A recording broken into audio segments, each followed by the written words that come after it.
નજીક આમોદરા ગામની સીમમાં સાંસદ શોભાબેન બારૈયા દ્વારા સમૂહ લગ્નોત્સવનું આયોજન કરવામાં આવ્યું હતું। સાંસદ શોભાબેન દ્વારા 125 દીકરીઓના લગ્નના સ્થળ પર કરવામાં આવ્યા હતા, જ્યાં 85,000 કરતાં વધુ લોકો સાબરકાંઠા અને અરવલ્લી જિલ્લામાંથી ઉપસ્થિત રહ્યા હતા। સમૂહ લગ્નમાં પ્રભુતામાં પગલાં પાડનાર 125 દીકરીઓને આશીર્વાદ આપવા માટે રાજ્યના મુખ્યમંત્રી ભૂપેન્દ્ર પટેલ અને લક્ષદ્વીપ તેમજ દમણ દીવના પ્રશાસક પ્રફુલ્લ પટેલ પણ ઉપસ્થિત રહ્યા હતા। આ વિશાળ કાર્યક્રમના સ્થળે એકઠા ફેલાયેલા કચરાને દૂર કરવા માટે સાંસદ શોભાબેન બારૈયા અને તેમના પરિવાર દ્વારા અભિયાન ચલાવવામાં આવ્યું હતું। લગ્ન પૂર્ણ થયાના બીજા દિવસની સવારે પરિવાર સાથે સાંસદ શોભાબેને સ્થળ પર હાથમાં ઝાડુ લઈ અને પહોંચ્યા હતા અને સફાઈ કરી હતી।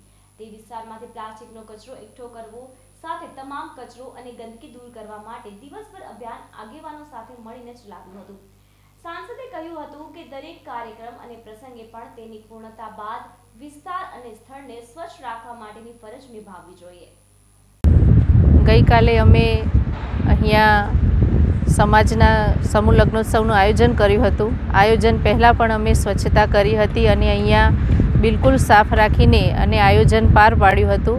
અને જ્યારે લગ્નોત્સવ પૂરા થઈ ગયા છે ત્યારે જે ટીમે કામ કર્યું હતું અને જે દિલથી કામ કર્યું એના લીધે લગ્નોત્સવ સંપૂર્ણ રીતે સફળ રીતે પૂર્ણ થયો હતો। અને જેમ આપણે ઘરે પ્રસંગ કરીએ અને પહેલાં અને પછી સફાઈ કરીએ છીએ એ રીતે આ જગ્યાએ પણ આટલી મોટી વિશાળ જગ્યામાં જ્યારે 50,000થી ઉપર પણ મેદની ઉપસ્થિત રહેતી હોય ત્યારે જો થોડી ઘણી પણ ગંદકી રહી જાય તો એ દેશ માટે અને આપણા રાજ્ય માટે પણ સારું નથી।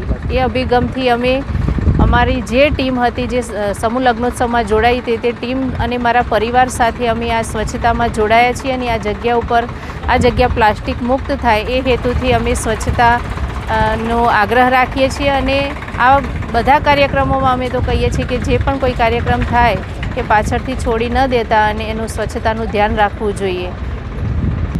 અમે સ્વચ્છતા અભિયાન આજે હાથ ધર્યો છે અને એમાં સૌ જોડાયા છે। જે ટીમ અમારી કામ કરતી હતી સમગ્ર ટીમે પણ આ સ્વચ્છતામાં ભાગ લઈ અને એક સારો સંદેશો આપ્યો છે।